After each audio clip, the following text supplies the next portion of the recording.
Շարունակում ենք Կորինթացիների նամակի ուսումնասիրությունը և այսօր պետք է ընթերցենք առաջի Կորինթացիների 14-րդ գլուխ 20-ից 25 համարները։ Անցած քարոզում 13 համարից մինչև 19 համարներում տեսանք, որ Պողոս առաքյալը կեղծ լեզվի պարգևը բացահայտելու համար, տարբերելու համար տվեց երկու միջոց։ Առաջինը լեզվի պարգևը կեղծ է, երբ խոսողը ինքը չի հասկանում 13-ից 15 համարներում, և երկրորդ լեզվի պարգևը կեղծ է, երբ լսողը ինքը չի հասկանում 16-ից 19 համարները։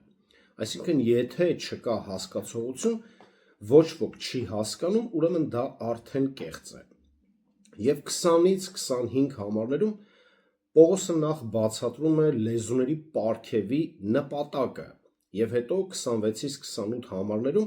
հրահանգներ է տալիս, թե ինչպես և երբ պետք է օգտագործել այս պարգևը։ Տվյալ շնորհը օգտակար էր միայն ասվածի թարգմանության, մեկնաբանության միջոցով, 14-րդ գլուխ 15 համարում ենք տեսնում։ Հետևաբար թարգմանության պարգևը պաշտոնապես տարբերվում էր լեզուներով խոսելուց, 12-րդ գլուխ 10 համար, 30 համարը, այն առումով, որ դա շնորհի պարգև էր։ Եվ հիմա եկեք կարդանք մեր այսօրվա հատվածը և Տիրոջ շնորհով տանք բացատրությունը։ Առաջի Կորինթացիների 14-րդ գլուխ 20-ից 25 համարները։ Եղբայրներ, ձեր հասկացողությամբ մանուկ մի եղեք, միայն քին նախընտրության դեպքում երեխա եղեք, իսկ հասկացողությամբ չափահաս։ Օրենքում գրված է. օտար լեզուներով և օտար շրթունքներով պիտի խոսեմ այս ժողովրդի հետ, բայց և այնպես ինձ չեն լսելու, ասում է Տերը։ Ուրեմն լեզուները նշանի համար են ոչ թե հավատացյալի, այլ անհավատների համար, բայց մարգարեությունը ոչ թե անհավատների, այլ հավատացյալների համար է։ Ուրեմն երբ ամբողջ եկեղեցին մեկտեղ հավաքվի և բոլորն էլ լեզուներով խոսելու լինեն, ու այնտեղ չիմացողներ կամ անհավատներ մտնեն, միթե չեն ասի դուք գժվել եք։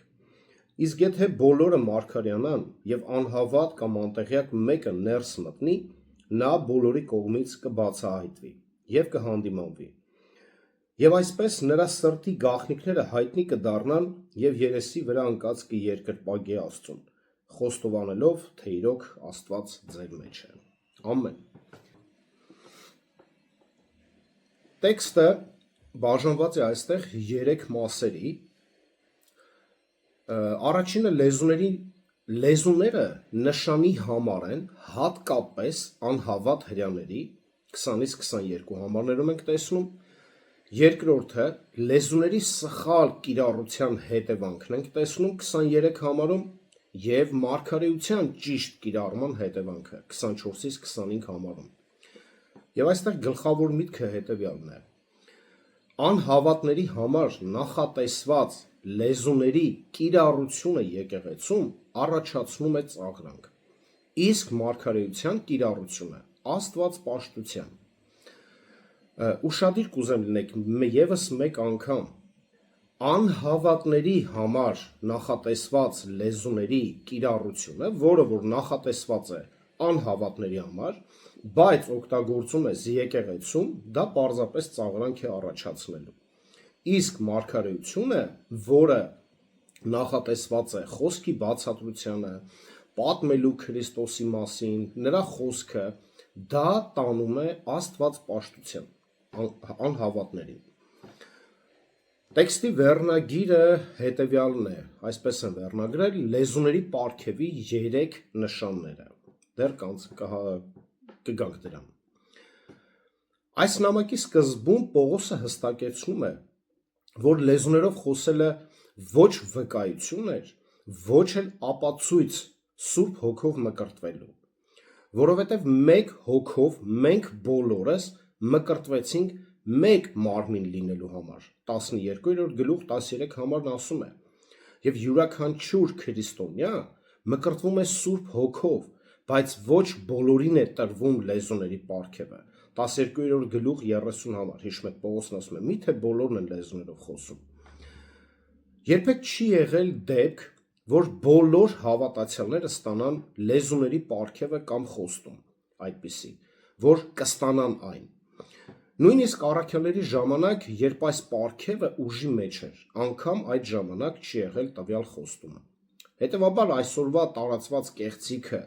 թե իբրև լեզուներով աղոթելը դա վերստին ծննդի նշան է, դա սուտ է։ Անգամ Պենտեկոստեի դեպքի ժամանակ Սուրբ գրքում չի ասվում, որ նույնիսկ այն 3000-ը, ովքեր հավատացին Քրիստոսին, ստացան Սուրբ Հոգին եւ սկսեցին լեզուներով աղոթել, կամ խոսել են անհայտ ինչ-որ լեզվով։ Մենք կարդում ենք, որ նորադարձները լսում էին առաքյալների ուսմունքները,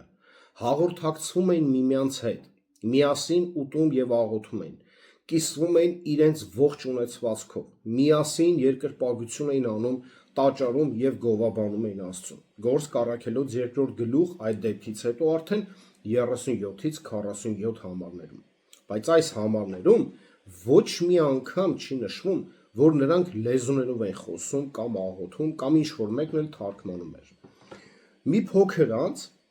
երբ Պետրոսն ու Հովհաննեսը հանդիպեցին աշակերտներից մի քանիսի հետ,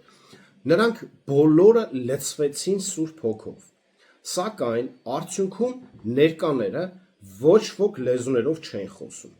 այլ համարձակությամբ Աստծո խոսքն են քարոզում։ Եկեք կարդանք Գործք առաքելոցից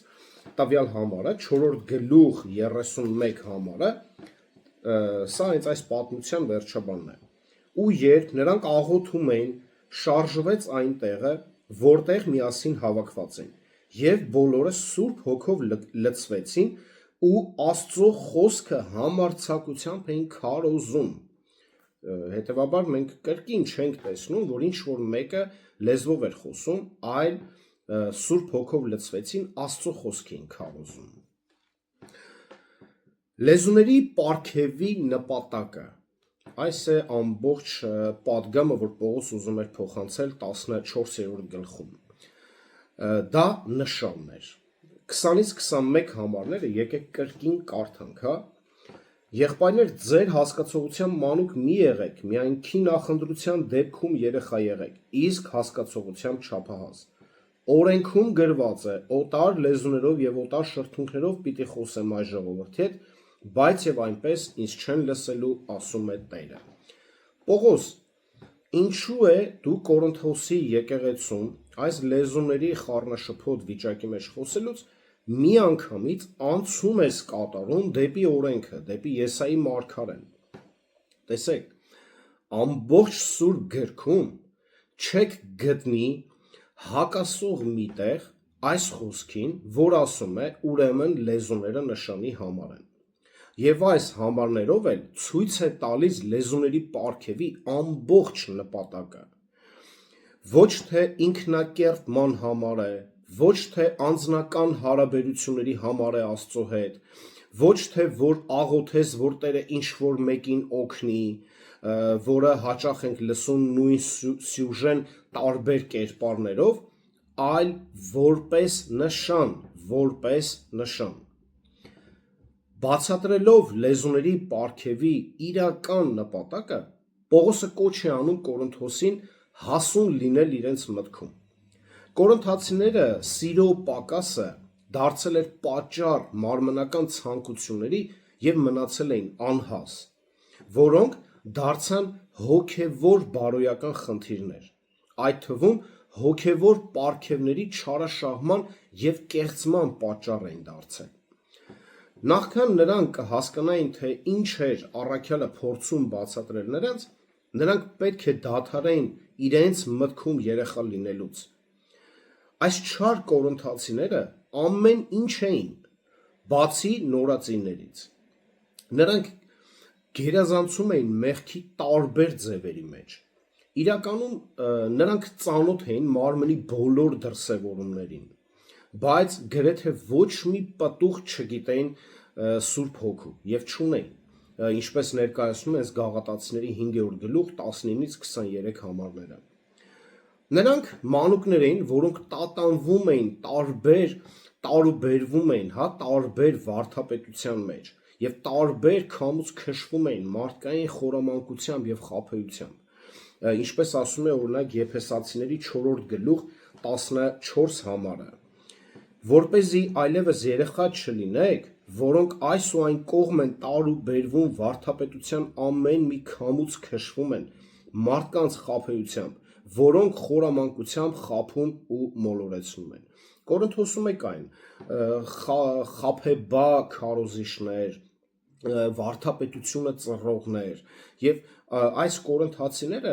նույնպես մեկ սրան են լսում, էս են անում, մեկը նրան են լսում, իր ուսմունքով են շարժվում, այսինքն նրանք հաստատված չէին։ Եվ այսօր էլ եթե դուք տեսնեք համացանցում ինչ է կատարվում, այսինքն մարդիկ անընդհատ նկատած կլինեք սիրում են, հա, հավանել, հա, կլաս դնել, այսպես ասած, իրենց էջերում կիսվել, բայց տեսնում ես տարբեր, պարզապես տարբեր վարդապետություններ են։ Եվ առիթից օգտվելով ասեմ, այս վերջերս նկատել եմ, որ մորմոնները դե իրենք էլ չէ, հանդես են գալիս Հիսուս Քրիստոսի անվան տակ, բայց չար ուսմունքներով, տարբեր ծուռ վարդապետություններով, ի զարմանս ինձ թե բոլորիդ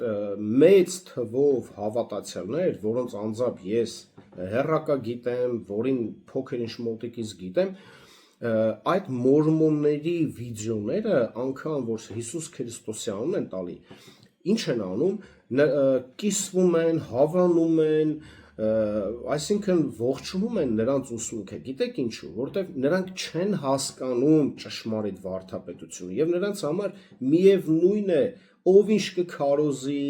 ոնց կքարոզի, նրանք խոսքը չգիտեն, այս սրանք հենց տարուբերվողներն են տարբեր վարդապետության մեջ, որ հաստատ չեն, մեկ լսում են ինձ, որ ես ասում եմ այս քարոզիչը կեղծ է, անունն էլ անգամ տալիս եմ շատ դեպքերում, ասում եմ այս քարոզիչը կեղծ է, ինձ գրում են տակը ամեն հավանում են, երկու օր հետո տեսնում ես, որ ինքը նույն այդ քարոզ չի, տակ նորից գրել է Տերը օրհնի ձեզ եղբայր ջան։ Սա ուղղակի երևում է մարդկանց անփույթ վիճակը, որը որ հստակ ցույց է տալիս, որ սուրբ գրքի հետ այս մարդիկ պարզապես կապ չունեցողներ են, ոչ ուսումնասիրում են, ոչ գիտեն։ Այսպիսով եսասիրությունից դրդված եւ ինքնագնահատականի համար նրանք չարաշահեցին լեզուների պարգևը եւ բացի այդ առհամարանք ցուցաբերեցին Աստծո ընտանիքի մյուս անդամների նկատմամբ։ Դժվար էր նրանց ինչ-որ բան սովորեցնել, քանի որ նրանք չէին հետաքրքրվում ճշմարտությամբ, նրանք մտահոգված էին միայն մեկ բանով, ինչպես հասնել իրենց սեփական նպատակներին, ուշադիր, օգտագործելով հոգևոր միջոցները, եւ այսօր էլ նույն բանն է կատարվում, հետաքրքրված չեն նրանք ճշմարտությունով, այլ պարզապես հոգևոր միջոցները օգտագործում են իրենց նպատակներին հասնելու համար, բժշկվել, օրհնվել, ֆինանսապես, առողջություն եւ այլ եւ այլ եւ այլ։ Սա Աստված ճանաչողության հետ, Աստված պաշտության հետ կապ չունեցող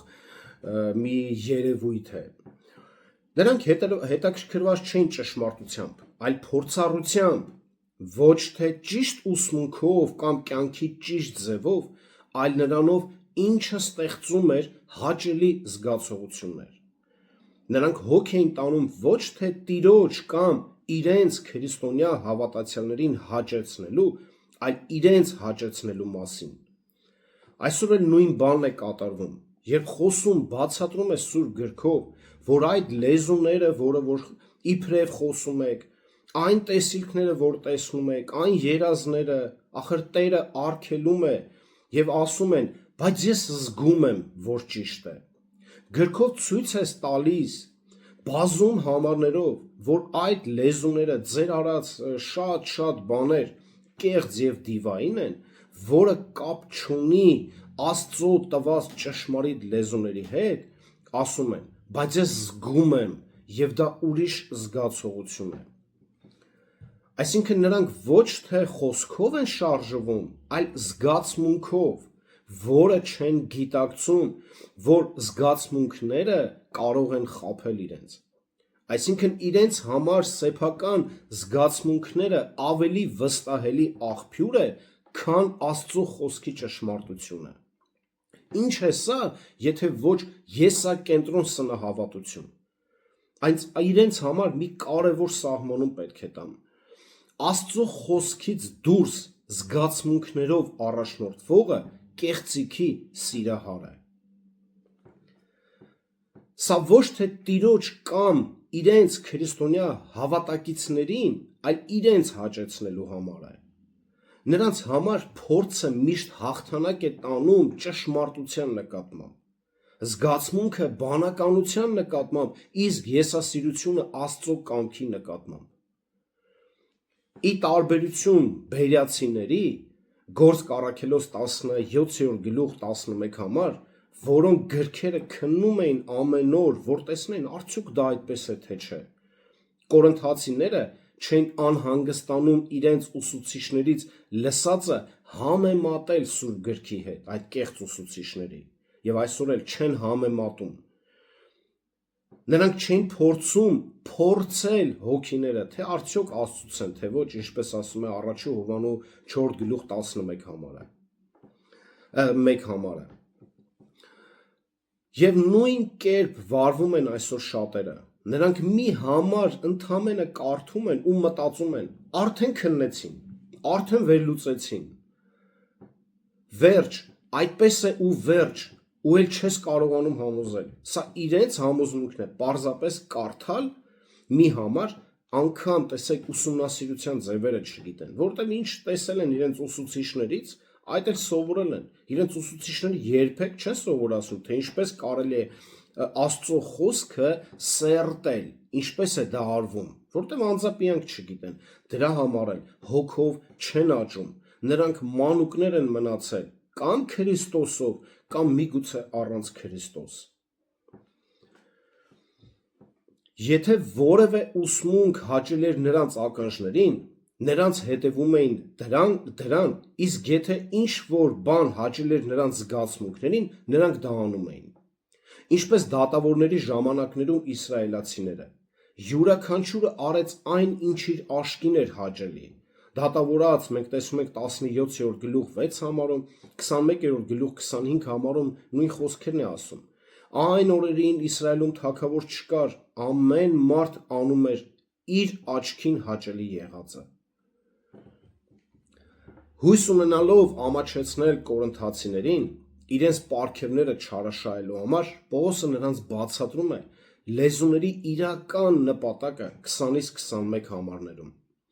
Նա սկսում է իր բացատրությունը վերապատմելով Եսայի մարգարեի 28-րդ գլուխ 11-12 համարները։ Մի հատված, եկեք կարդանք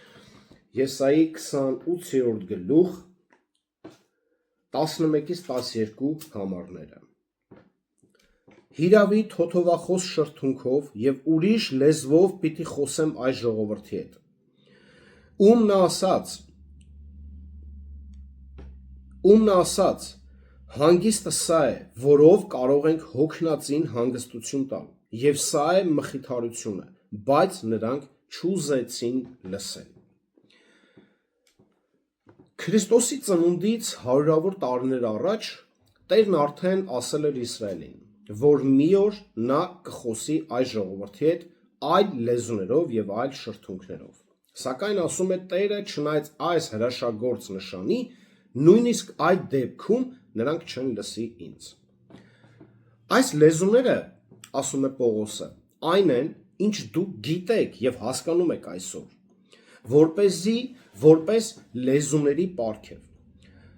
Աստված այս պարգևը տվեց որպես նշան ոչ թե հավատացյալների, այլ անհավատների համար։ Սա է 14-րդ գլխի էությունը և այս երևույթի մասին ամենակարևոր ճշմարտությունը, որն այն տրվել է որպես նշան և որպես նշան անհավատների, հատկապես անհավատ հրեաների, այս ժողովրդի մեջ գտնվող անհավատներին։ Եվ սա պետք է ասենք, որ ճշմարիտ լեզուների մասին է խոսքը, որ մարդկային հասկանալի լեզուներ է։ եւ ով մեզ հետևում է, գիտի, որ մենք արդեն ասել ենք, որ այն ինչ որ այսօր անում են, դա ընդհանրապես ճշմարտության հետ կապ չունի։ Այդ ամբողջը բառից բուն իմաստով դիվայն է, որ անհասկանալի ինչ որ հնչյուններ են հանում։ Ուրեմն, լեզուների պարգևը տրվել էր միայն որպես նշան, հիմնականում անհավատ Իսրայելին, այլ ոչ թե տրվել էր ինքնակերտության աղոթքի եւ այլ բաների համար։ Բայց ինչ նշան էր։ Այս նշանը եռակի էր, այն անեծքի նշան էր, օրհնության նշան էր եւ զորության նշան էր, որը պետք է քննենք եւ հասկանանք։ Առաջին, անեծքի նշան, դատապարտության նշան։ Մոտ 15 տարի առաջ, նախքան Եսային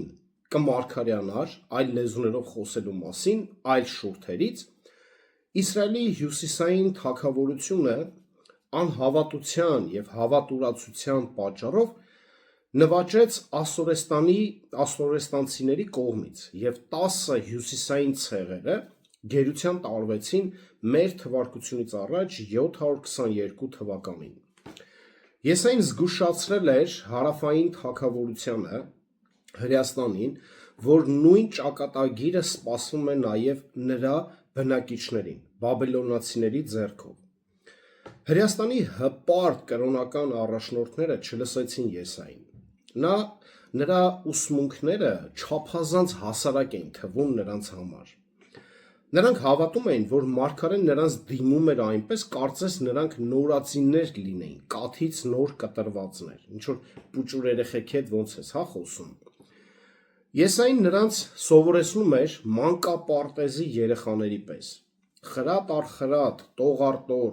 մի քիչ այստեղից, մի քիչ այնտեղից։ Տեսեք, հենց նույն Եսայի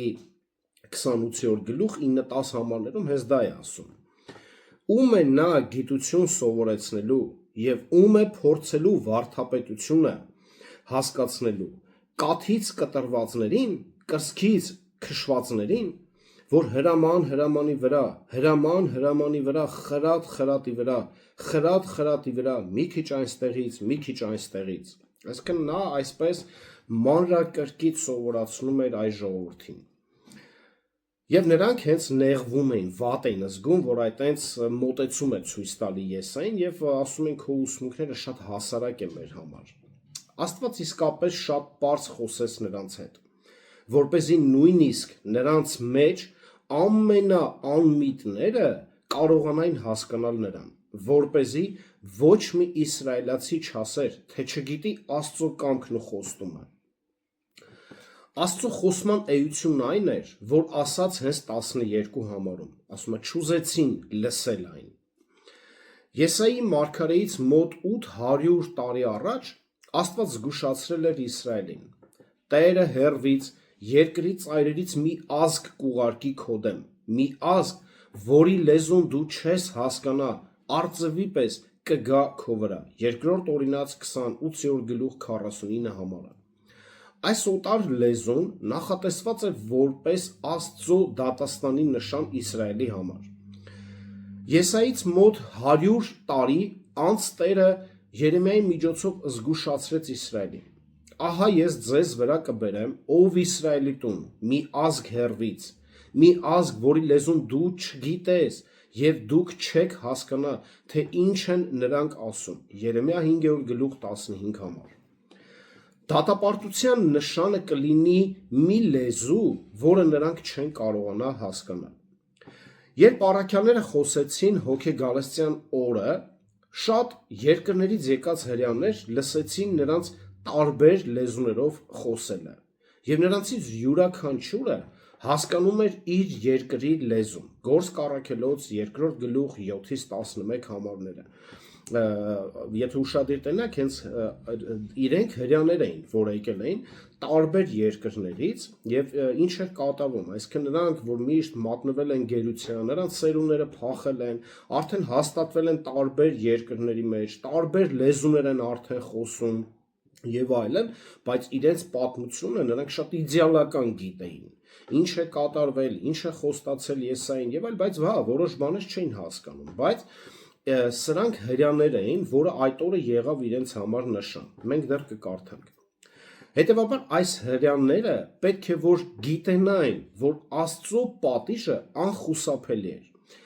Նրա դատաստանը ընկավ ապստամբ Իսրայելի եւ ապստամբ հրեաների վրա։ Որքան ավելի պետք է Աստծո դատաստանից վախենան նրանք, ովքեր խաչեցին հենց Աստծո որդուն։ Եվ Աստծո բարկությունը թափվեց Իսրայելի վրա արդեն մեր թվարկության 70-ական թվականին, երբ Երուսաղեմը լիովին ավերվեց հռոմեական զորքերի կողմից զորավոր Տիտոսի ձեռքով, ով հետագայում անգամ դարձավ կայսրը։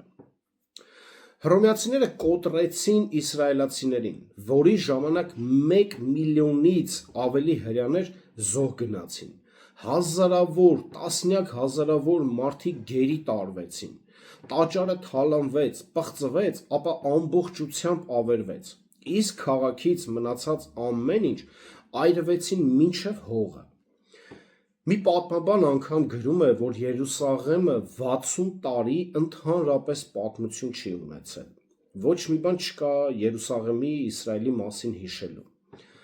Ամեն ինչ տեղի է ունեցել ճիշտ այնպես, ինչպես Հիսուսը կանխատեսել էր, երբ սգում էր քաղաքի վրա։ Ղուկաս 19-րդ գլուխ 43-ից 44 համարները կարդանք։ Այսպես է գրում. որովհետև օրեր պիտի գան վրադ, երբ թշնամիներդ պիտի շրջապատեն քեզ 4 կողմից, պաշարեն ու ամեն կողմից նեղեն քեզ, եւ հիմնահատակ պիտի ավերեն քեզ ու սպանեն զավակներիդ, քարը քարի վրա չեն թողնի, որովհետև չճանաչեցիր քո այցելության ժամանակ։ Այո, նրանք չէին ընդունում, չէին ճանաչում, չէին հնազանդվում եւ ամենը մանավանդ, երբ որ Տերը արդեն եկավ Քրիստոսը, նրանք ամբողջությամբ մերժեցին, գիտենք, հա, մի փոքր մասն էր, որ ճանաչեց։ Եվ հենց սա հենց եւս մեկ նշան էր, որ ցույց էր տալիս այդ լեզուներով խոսալու ամբողջ նպատակը։ Տեսեք, Երուսաղեմի եւ հատկապես տաճարի կործանումից հետո լեզուների պարգևի անհրաժեշտությունը վերացավ։ Տեղի ունեցավ դատաստանը, որի նշան էր այս պարգևը։ Պենտեկոստի օրը լեզուների պարգևը գործի դնելուց հետո Պետրոսը անուղղակիորեն հիշեցրեց իրեն լսողներին գալիք դատաստանի մասին, ասելով. Ուրեմն թող Իսրայելի ամբողջ տունը վստահորեն իմանա, որ Աստված այս Հիսուսին, որին դուք խաչեցիք, թե Տեր դարձրեց եւ թե օծյալ։ Գործք առաքելոց 2 գլուխ 36 համարում։ Երկրորդ նշանը օրհնության նշանն է։ Երկրորդ նշանը հաջորդեց առաջինին։ Լեզուների պարգևը նշան էր այն բանի, որ Աստված այլևս չէր գործելու աշխարհում մեկ ազգի միջոցով եւ նախապատվությունը չէր տալու միայն հրեա ազգին։ Հիսուս Քրիստոսի եկեղեցին բաց է բոլոր ազգերի համար։ Դա մի եկեղեցի է, որտեղ կան բազմաթիվ լեզուներ, բայց սահմաններ չկան, չկա ոչ հրեա, ոչ հույն, ոչ ստրուկ, ոչ ազատ, ոչ տղամարդ եւ ոչ կին, որովհետեւ դուք բոլորդ Քրիստոս Հիսուսում եք, նրա մեջ ենք մենք մկրտվել։ Գաղատացիների 3 գլուխ 28 համարը։ Հռոմեացիներին ուղված իր նամակում Պողոսը մեծ համակրանքով եւ ցավով գրեց իր հայրենակից հրեաների նկատմամբ, բայց նրանց անկմամբ փրկությունը եկավ հեթանոսներին, որպեսզի նրանց մեջ նախանձ առաջանա։ Եվ ապա հույսի նշույլով Պողոսը շարունակեց. եթե նրանց անկումը աշխարհի հարստություն է, իսկ նրանց աղքատությունը հեթանոսների հարստությունը, ապա որքան ավելի նրանց լիությունը կլինի։ 11-րդ գլուխ 11-ից 12 համարը։ Մի քանի համար անց նա ավելի մանրամասն բացատրում է իր միտքը, որտեղ չեմ ուզում եղբայրներ, որ դուք անտեղյակ լինեք այս առեղծվածից,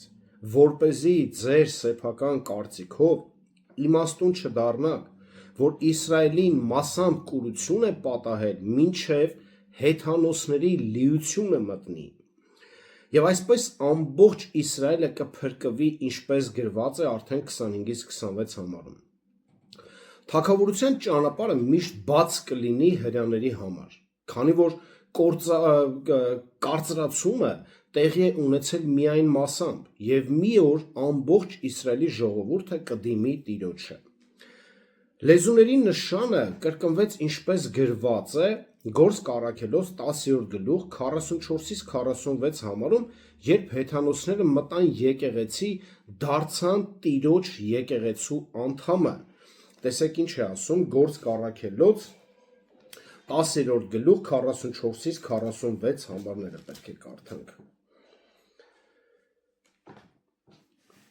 Մինչ Պետրոսը դեռ խոսում էր այս խոսքերը, Սուրբ Հոգին իջավ բոլորի վրա, ովքեր խոսքը լսեցին, եւ թլփատվածներից այն հավատացյալները, որ Պետրոսի հետ էին եկել, զարմացան, որ Սուրբ Հոգու պարգևը նույնպես հեթանոսների վրա էր թափվում, քանի որ լսում էին, որ նրանք ուրիշ լեզուներով էին խոսում եւ Աստծուն էին փառաբանում։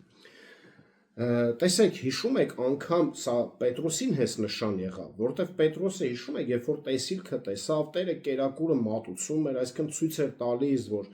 անգամ փրկությունը հիմա հասել է արդեն հեթանոսներին, Պետրոսը անգամ ինքը չէր հավատում եւ չէր ուզում հավատալ դրան, չէր ուզում դա ընդունել։ Եվ հիմա սա Պետրոսի համար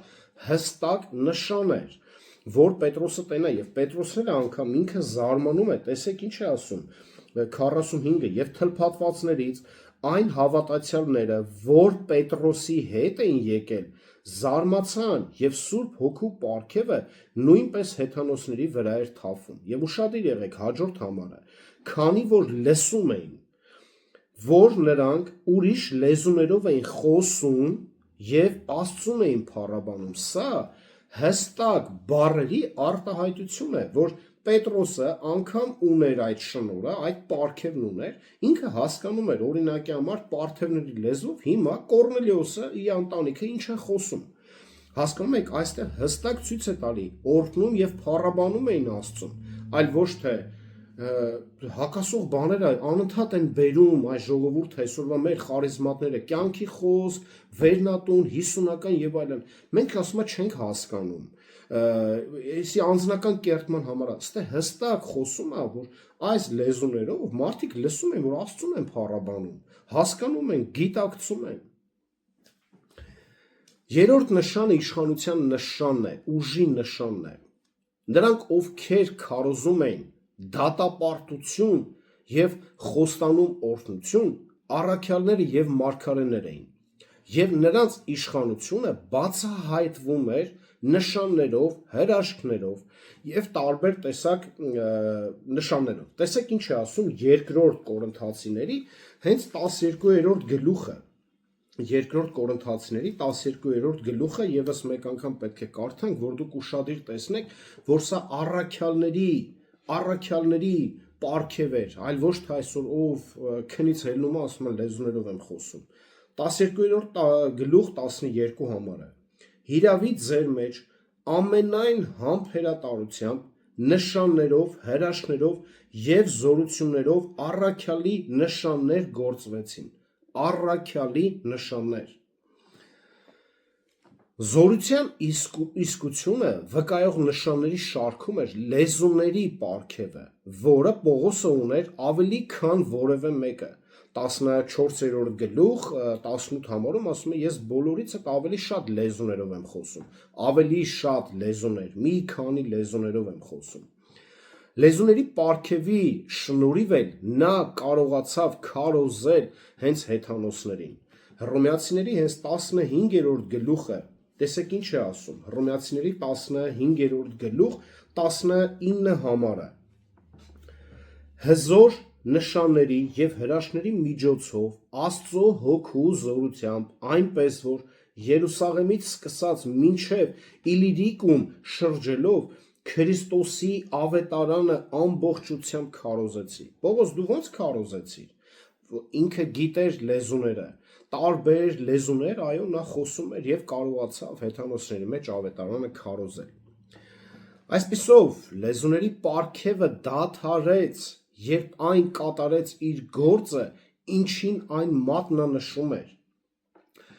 Պատկերացնելու համար մի օրինակ պետք է բերեմ։ Ենթադրենք,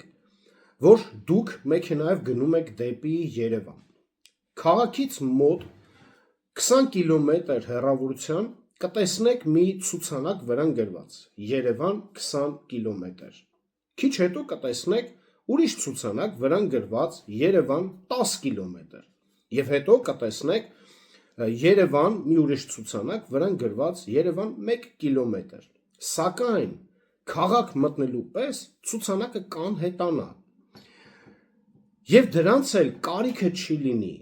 այն ինչ մատնանշել է արդեն ցուցանակը, արդեն իրականացել է, դուք արդեն տեղում եք, հետևաբար այս նշանները այլևս էլ իմաստ չունեն։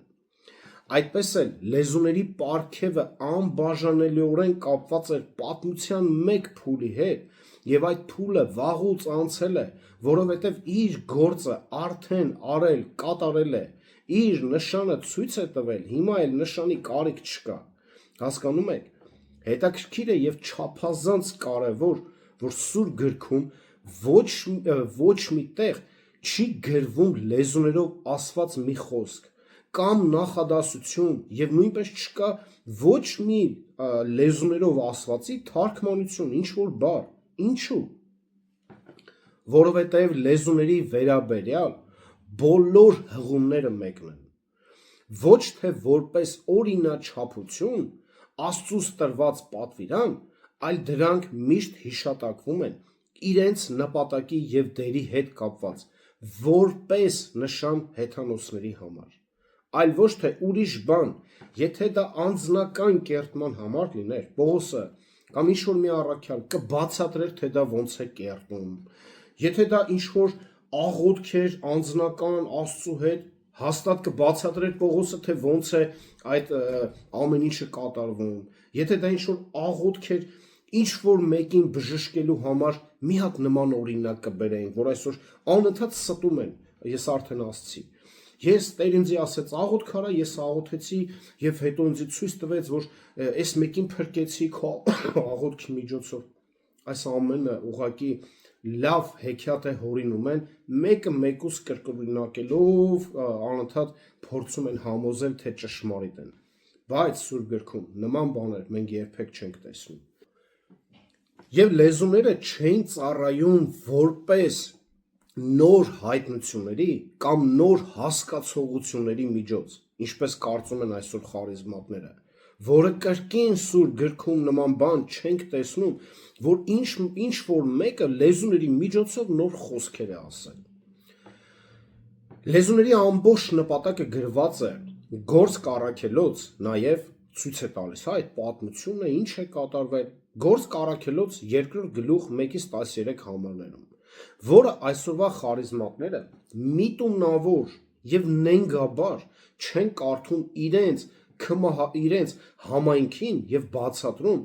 որ չհասկանա ժողովուրդը եւ մնա կեղծիքի մեջ, բայց մենք պետք է կարդանք հենց այս ժողովրդի համար, որպեսզի տեսնեն, թե որն է եղել իրական լեզուների պարգևը,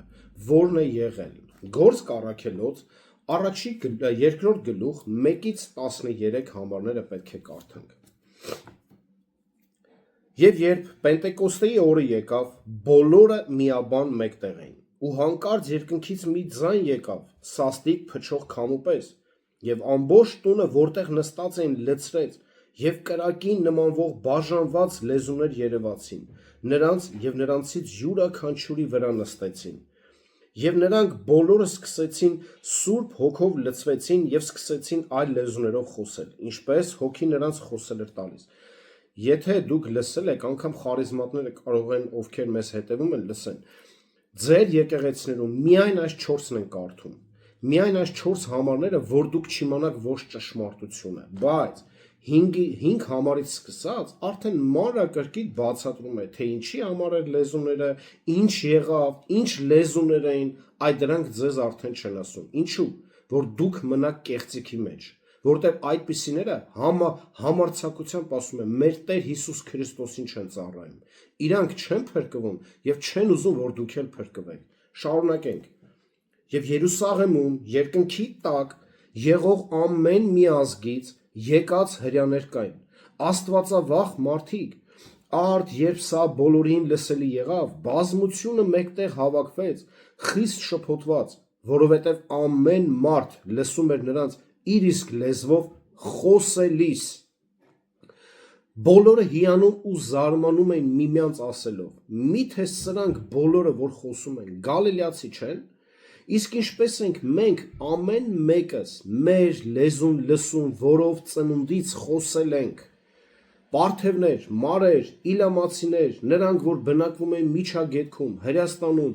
ու Կապադովկիայում, Պանտեոսում, Ասիայում, Փրուգեյում, Պամփիլիոյում, Եգիպտոսում, Կյուրենայի մոտ Լիբիայի կողմերում, նաև Հռոմից եկածներ, թե հրեաներ և թե հրեությունից դարձածներ, կրետացիներ ու արաբներ, լսում ենք նրանց, որ մեր լեզուներով Աստծո մեծամեծ գործերի մասին են խոսում։ Բոլորը զարմանում ու տարակուսած միմյանց հարցնում են. «Ինչ է սա նշանակում»։ Ոմանք էլ ծաղրելով ասում էին. «Այս մարդիկ նոր գինով են լցվել»։ 17 լեզուների մասին է խոսում։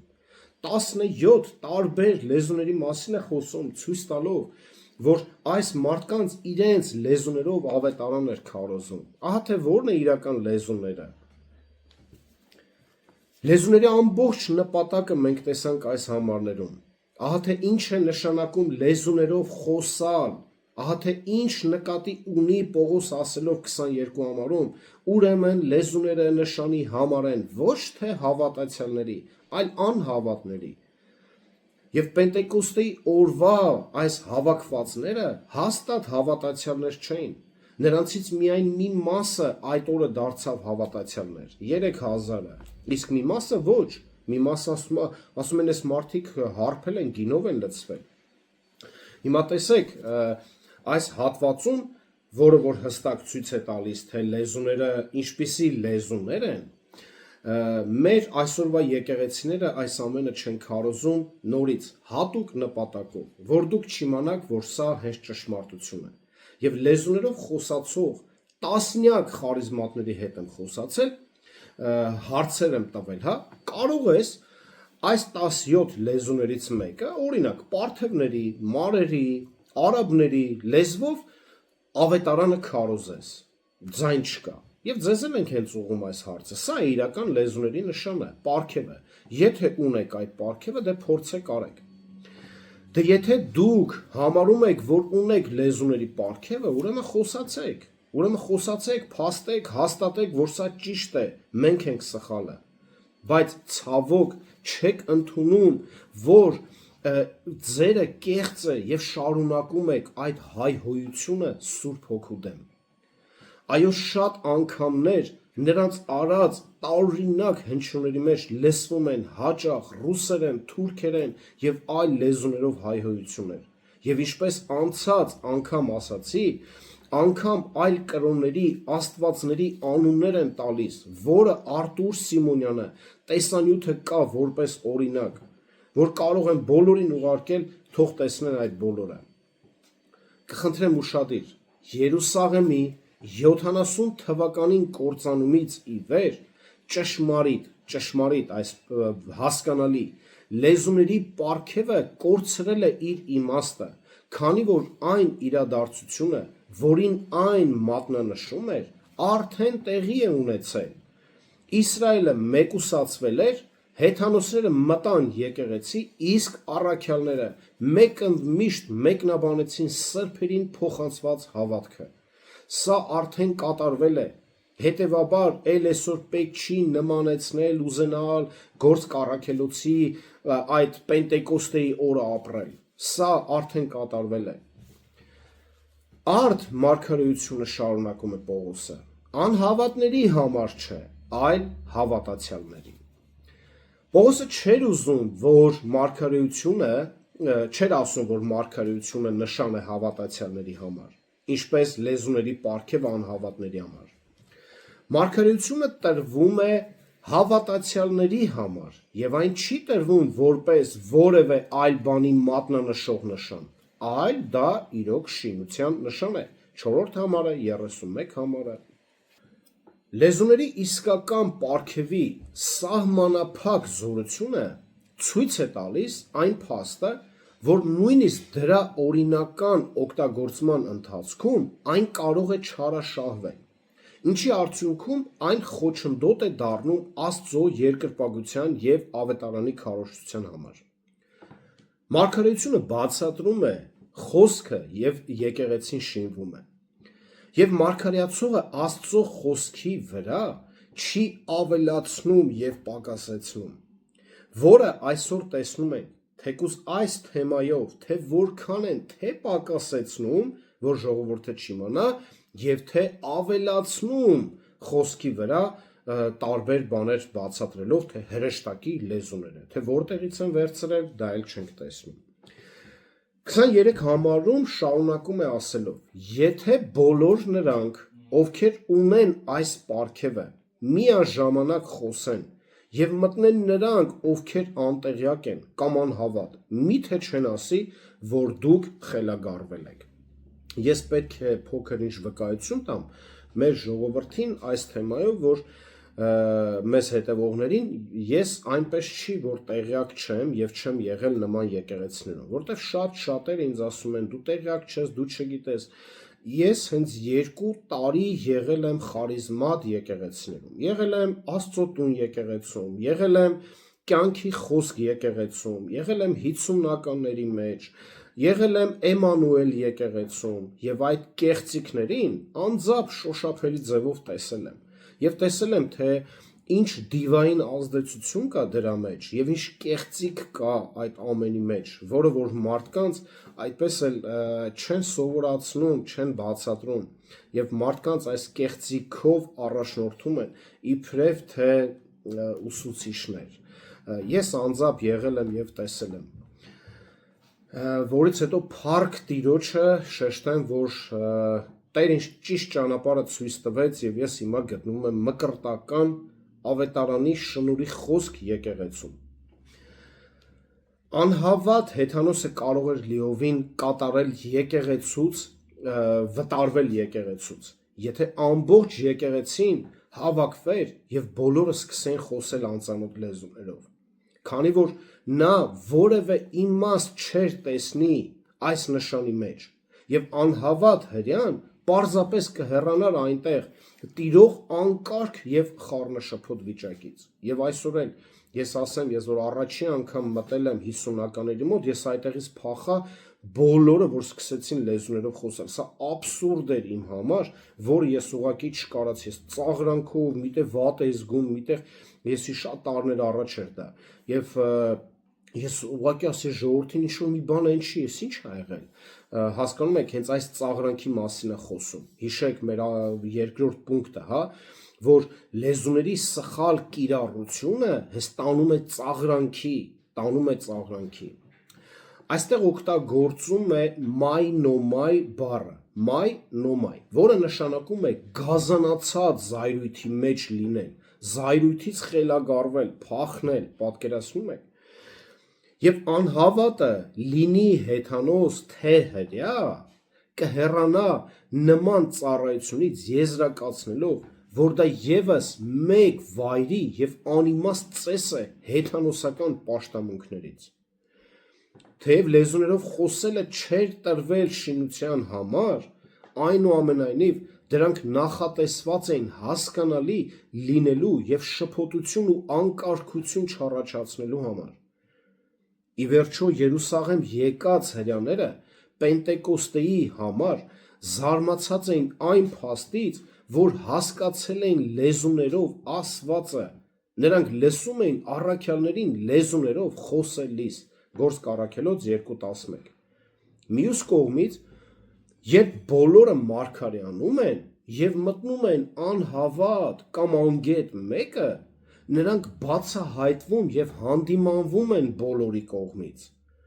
Հանդիմանվել բառը բնագրում անաքրինետայ բառն է, որը նշանակում է դատվել, հարձակրվել։ Դրանք ցույց են տալիս, որ խոսքի քարոզչությունը մարդկանց հավատացնում է, որ մարգարեացողների փաստարկները հիմնավոր են եւ որ նրանք կդատվեն իրենց պատասխանների հիման վրա։ Այսինքն, Եթե հիմա մերժեք, բացատրում ես Աստծո խոսքը, քարոզում ես, հիմա մերժեք կդատապարտվեք, եթե ընդունեք կփրկվեք։ Եվ Պողոսը շարունակում է լեզուների պարգևը հակադրել մարգարեության պարգևին, կրկին մատնանշելով մարգարեության գերազանցությունը։ Սա իմիջիայլոց, գիտեք, որի դեպքն է, որ լեզուները անհրաժեշտություն չի համարում, իսկ մարգարեանալը, որը բացատրում է եկեղեցու խոսքը, ցույց է տալիս, ինչ որ նոր հայտնությունների մասին չի խոսում այստեղ, նոր մարգարեությունների, ոչ, այսինքն խոսքը բացատրելու, 3-րդ համարում խոսած, 4-րդ համարում խոսած, 5-րդ համարում ասես նույն բանը, 6-րդ համարում ասեց, 14-ից 16 համարներում խոսած, 22-րդ համարում խոսած եւ 24 համարում։ Պատկերացնում եք, քանի անգամ, մոտ 10 անգամ ինքը արդեն 9 անգամ ինքը արդեն ասում է մարգարեանալը կարևոր է, լեզուները ոչ։ Մարգարեանալը կարևոր է, լեզուները ոչ։ Հասկանում եք ինչին է տանում։ Իսկ այսօր մենք տեսնում ենք նույնպես մերժվում է իրական մարգարեությունը, որ պետք է խոսքը բացատրեն եկեղեցուն, դա մերժում են, բայց այն որ Պողոսն էր մերժում, դա օգտակար ու կարևոր են համարում։ Եվ մարգարեություն բառը այստեղ օգտագործում է ամենատարածված իմաստով։ Աստծո խոսքի հռչակում, հայտարարել, այսինքն տեղեկացնել մի բան, որ մարդիկ չգիտեն դրա մասին։ Երբ խոսքը քարոզվում է, այն դիպչում է մարդկային սրտերին եւ դատապարտում է մեղքի համար։ Սա անհավատի ճանապարհի առաջին քայլն է։ Մարդը համոզված լինելով իր մեղավորության մեջ սկսում է տեսնել իրեն այնպիսին, ինչպիսին նա իրականում կա։ Քանի որ բացահայտվում են նրա սրտի գաղտնիքները, նրան բացահայտում են նրա մեղավոր մտադրություններն ու գործողությունները։ Ահա թե ինչի համար է ասում, եթե անհավատը ներս մտնի, դուք մարգարեանաք, խոսքը բացատրեք, միթե երեսի վրա ընկած չի ասի, իրոք դուք Աստծուց եք, որտեղ կհանդիմանվի, ինչպես Տերն է խոսացել մեր սրտի հետ ժամանակին, այնպես էլ իր հետ կխոսա։ Հետևաբար նա կընկնի կերկրպագի Աստծուն եւ կասի. իսկապես Աստված ձեր հետ է։ Եկեղեցու ամենաուժեղ վկայությունը ոչ թե էքստազի մեջ ընկնելն է, որ ընկնում են մարդիկ, այլ Աստծո հզոր խոսքի հստակ հռչակումն է, հստակ բացատրությունն է։ Տեսեք Եբրայեցիների 4 գլուխ 12 համարում ինչ է ասում, որովհետև Աստծո խոսքը կենթանի ու զորավոր ամեն մի երկսայրի սրից ավելի կտրուկ, որ թափանցում է մինչև ուշադիր, անձի, հոգու, հոդերի եւ ողնածուծի բաժանման սահմանը եւ մտքերի ու սրտի խորհուրդների զննողն է։ Էլ ինչ քարոզենք խոսքից բացի, ինչ քարոզենք լեզուներ, երազներ, տեսիլքներ, նալու փուշ, տրնդես, միանշանակ ոչ։ Միայն այս համարում մեկ ամսվա քարոզ կա, որ ամեն մի արտահայտություն է, որը որ ասում է սրտի խորքերը, երիկամունքները, այս համարները մեկ ամսվա քարոզ կա։ Թողենք ու այսօրվա եկեղեցիները նույն բանը քարոզում են տարին 12 ամիս, որ հոգնել է ժողովուրդ, ամեն օր նույն բաներն են լսում։ Պարզապես, բայց այնքան են անմիտացել, որ էլ արդեն չեն հասկանում, որ իրանք միշտ նույն բաներն են լսում։ Երբ լեզուների պարգևը սխալ էր օգտագործվում, դա հանգեցրեց միայն շփոթության, հիասթափության եւ անհարմարության։ Այն տարածվում էր անհավատներին եւ չէր կարողանում կերտել հավատացյալներին։ Սակայն մարգարեությունը կերտում է հավատացյալներին եւ բարի լուր է բերում անհավատներին։ Երբ Աստծո խոսքը հստակորեն հռչակվում է, բացատրվում է, այն պատիվ է բերում Աստծուն եւ օրհնություն մարդկանց։ Մենք պետք է ցանկանանք, որ Տիրոջ անունով մեր ասած կամ արած ամեն ինչ, մեր կատարած յուրաքանչյուր ծառայություն կամ գործողություն լինի հստակ բացատրությամբ մարդկանց, որ մարդկանց մղի ասելու Աստված իրապես ձեր մեջ է։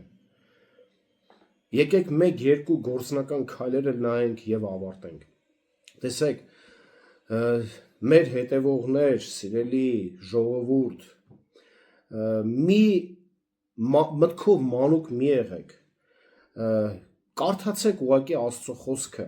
ինչպես անում էին, չէ, Գործք առաքելոց 17-րդ գլուխ 11 համարը, մանրակրկիտ ուսումնասիրեք, տեքստը կոնտեքստի մեջ նայեք, տեսեք, որ ինչ է հորդորում, ինչն է արգելում, ինչն է պարտվիրան, ինչն է որպես պատմություն, հա, այսինքն այն ինչ որ մենք տեսել ենք թեկուզ շատ բաներ կա ավետարանում, որ մենք տեսնում ենք, մենք իրավունք չունենք անելու։ Եթե դա Աստվածաշնչից է, դա դեռ չի նշանակում, որ ես պիտի անեմ դա։ Հասարակ մի օրինակ է, Նոյը օրինակ տապանը սարքեց, ինչ մենք դնենք սարքենք, ժողովուրդ այդպես էլ յուրաքանչյուր բան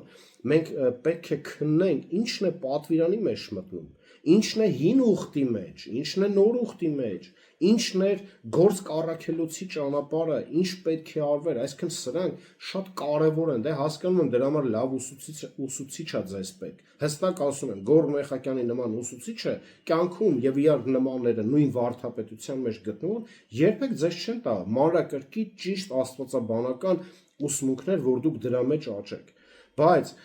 դուք էլ պետք է սովորեք, կապ հաստատեք, լսեք ճշմարիտ քարոզներ եւ մտքով մանուկ մի եղեք, այս ամենը ձեզ չի կերթում, դուք ինքներդ ձեզ խաբում եք պարզապես, դուք մի հատ նայեք, ինքներդ ձեզ խոստովանեք, ինչն է ձեզ կերտել, ինչ է տվել այդ լեզուները, նորից հարց եմ ուզում ուղղեմ, այդ ինչ է տալիս, որ մեզ չի կարող տալ Սուրբ Գիրքը, ամբողջ Սուրբ Գիրքը օգտակար է, ինչի համար, Աստված պաշտության, վարդապետության, հանդիմանության, Աստծո մեջ աճելու, Աստված ճանաչողության մեջ աճելու, մեղքերը թողնելու եւ էլ ինչ է մեզ պետք։ Մենք ունենք ամբողջ Սուրբ Գիրքը եւ դա մեզ ամբողջությամբ բավարար է, որը որ տեսնում ենք պարզ հասկանալի ձևով խոսում եւ բացատրում է մեզ։ Եվ երկրորդը ուղղակի խուսափեք նման լեզուներից, այդ ամբողջը դիվային է եւ Տիրոջ եկեղեցու համար դա օգտակար չէ։ Եվ եթե ձեզ համարում եք Տիրոջ եկեղեցի, դա ձեզ օգուտ չի բերելու, այլ միայն խոսքի հստակ բացատրությունը, որը իրապես ձեզ նայող շատ մարդիկ կասեն իրոք Աստված ձեր մեջ է։ Եվ զգա, տեսեք, հիշեք, քանի անգամ եք գայթակղություն բերել տարբեր մարդկանց, որ լեզուներով եք խոսցել, վանել եք ձեզանից, չեն ուզել ձեր հետ անձամբ շփվեն, չեն ուզել մոտիկանան, չեն ուզել լսեն ձեր հետ քարոզած ավետարանը։ Դրա համար սովորեք ավետարանը ամենայն մաքրությամբ եւ ոչ մի բան մի ավելացրեք։ Կանգնելու եք ի վերջո դատապարտության առջև, բայց Տերը բոլորիս իմաստություն տա, որպեսզի նրա խոսքի մեջ աճենք եւ ճանաչենք մաքուր ավետարանը։ Տերը օրհնի ձեզ ամեն։ Եկեք աղոթք անենք եւ ավարտենք։